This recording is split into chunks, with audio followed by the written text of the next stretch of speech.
Hello students, देखिएगा आज हम लेकर आए हैं आपके लिए भार अपॉन आयतन अर्थात वेट अपॉन वॉल्यूम के रूप में हम विलयन की सांद्रता को प्रस्तुत कर रहे हैं, जिसका पहला स्टेप है मोलरिटी अर्थात मोलरता। क्या होती है मोलरता? कि जो हमारा 1 लीटर विलयन होता है अर्थात जो वॉल्यूम होता है 1 लीटर में लिया जाता है, यानी 1 लीटर विलयन में उपस्थित विलेय पदार्थ के मोलों की संख्या को हम क्या कहते हैं? मोलरता कहते हैं। और मोलरता को हम कैपिटल एम से रिप्रेजेंट करते हैं, प्रदर्शित करते हैं। अर्थात हम कह सकते हैं कि मोलरता इक्वल टू होता है विलय के मोलों की संख्या अपॉन विलयन का आयतन लीटर में। यदि विलयन का आयतन लीटर में न देकर के ml में देता है तो हम विलय के मोलों की संख्या में 1000 का क्या कर देते हैं? मल्टीप्लाई कर देते हैं। ये एक नॉर्मल समीकरण है मोलरता का। यदि मोलरता के अन्य संबंधी समीकरणों की बात करें तो हम मोलरता से संबंधित कुछ महत्वपूर्ण समीकरण इस प्रकार दे रहे हैं कि यदि विलयन की मोलरता और उसके आयतन m1v1 से m2v2 में परिवर्तित हो रहे हैं तो मोलरता आपकी बनती है m1v1 इक्वल टू m2v2। इस प्रकार बहुत सारे मोलरता से संबंधित न्यूमेरिकल्स हैं।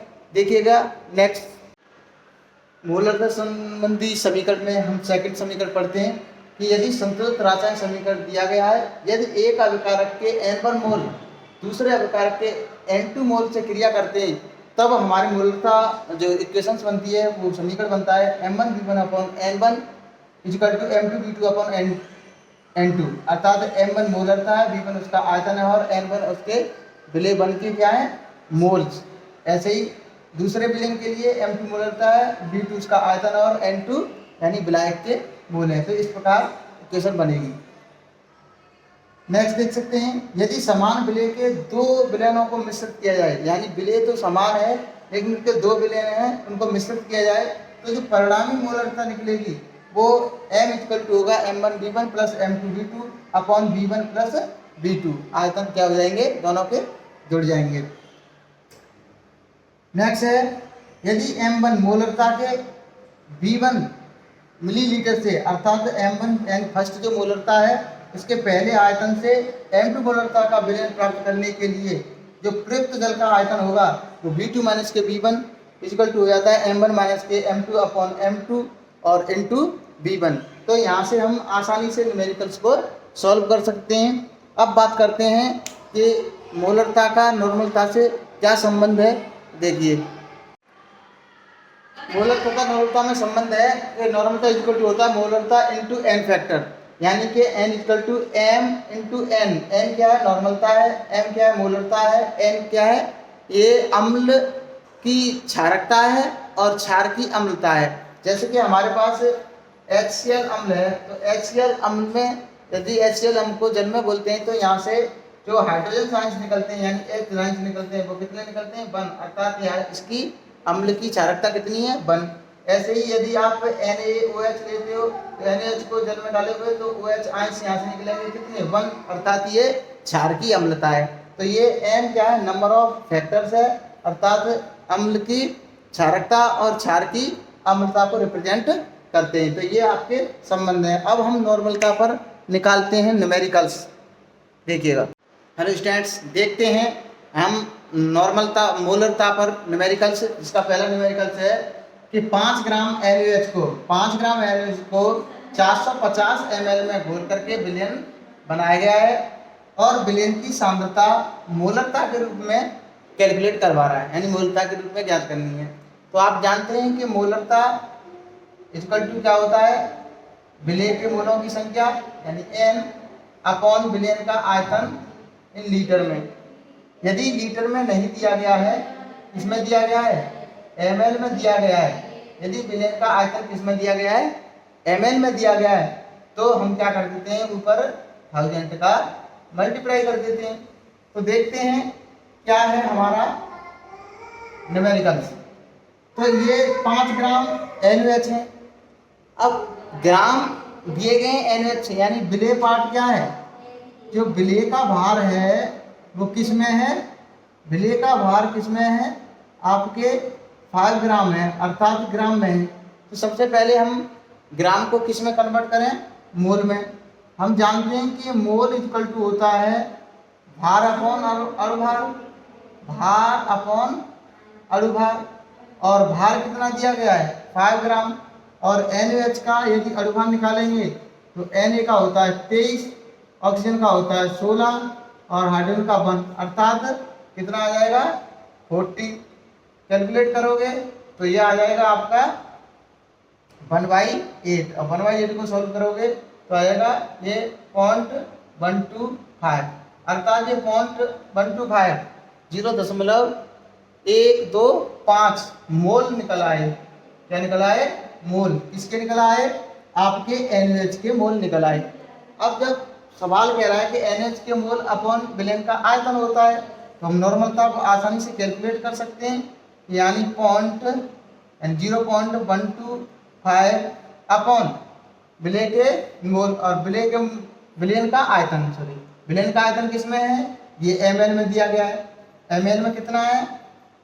450 ml में है तो ऊपर क्या कर देंगे 1000 का मल्टीप्लाई कर देंगे।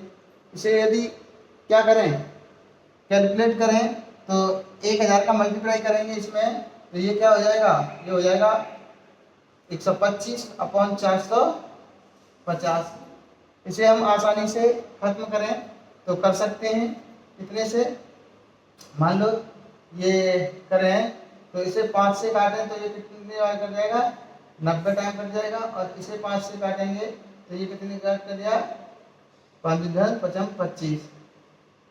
25 टाइम कट जाएगा। अब देखो ये 5 से कट रहा है, 5 सेकंड 5 बचे कितने? 40, 40, अर्थात ये 5 सेकंड 5 18 टाइम कट जाएगा और ये 5 से काटेंगे तो 5 टाइम कट जाएगा। अब इसे कैलकुलेट करोगे तो ये कितना हो जाएगा? दशमलव लगाया, 0 बढ़ा दिया, ये हो गया 50। तो इसे करेंगे तो ये 18 दूनी 36, 18 3 क्या मिल जाए तो हो जाएगा 18 दूनी 36 और बचेंगे कितने? 50 में से 36 गए तो 14 और 14 का मतलब 140 है और 18 सत्ते 1 पॉइंट पे ये हो जाएगा 0.278 क्या निकल आएंगे? इसकी मोलकता कितनी आ जाएगी? 0.287। अर्थात इस प्रकार हम न्यूमेरिकल से सॉल्व करेंगे। ये पहला न्यूमेरिकल है। अब नेक्स्ट न्यूमेरिकल से देखते हैं। हेलो स्टूडेंट्स, तो नेक्स्ट देखते हैं मोलकता न्यूमेरिकल्स के 0.2m विलयन प्राप्त करने के लिए 0.5m NaOH के 300 ml में कितना जल प्रयुक्त करना होगा। यानी कि ये हमारे 2 विलयंस दिए गए, सॉरी 2 मोलरताएं दी गई हैं, जिसमें पहली मोलरता है आपकी M1 कितनी दी गई है? 0.5। NaOH आपका क्या है?